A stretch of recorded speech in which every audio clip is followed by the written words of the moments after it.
किरकोळ वाद आणि थेट जीवावर बेतलेला हल्ला। नागपुरातील सीताबर्डी परिसरात एका रेस्टॉरंटमध्ये काम करणाऱ्या तरुणाची चाकूने वार करून हत्या करण्यात आली आहे।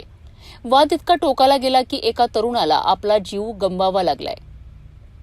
नागपूरच्या सीताबर्डी परिसरात एका तरुणाची चाकूने वार करून हत्या करण्यात आल्याची धक्कादायक घटना समोर आली आहे। मिळालेल्या माहितीनुसार सुरेश कुमार गुरुप्रसाद यांनी आपल्या मित्र अवशेष कुमार कृष्णकुमार याला काही महिन्यांपूर्वी एका रेस्टॉरंटमध्ये कॅशियर पदावर कामाला लावले होते।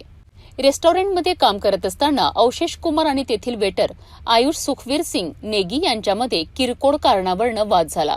हा वाद इतका वाढला की आरोपी आयुष नेगी याने अवशेष कुमार याच्यावर चाकूने हल्ला केला। या हल्ल्यात अवशेष कुमार गंभीर जखमी झालाय। त्याला तातडीने रुग्णालयात दाखल करण्यात आले, मात्र उपचारादरम्यान डॉक्टरांनी त्याला मृत घोषित केले। या प्रकरणी फिर्यादीच्या तक्रारीवरून सीताबर्डी पोलिसांनी आरोपीविरुद्ध गुन्हा दाखल करत त्याला अटक केली आहे। सध्या पोलिसांकडून पुढील तपास सुरू असून या हत्येमागील नेमकं कारण शोधण्याचा प्रयत्न केला जात आहे।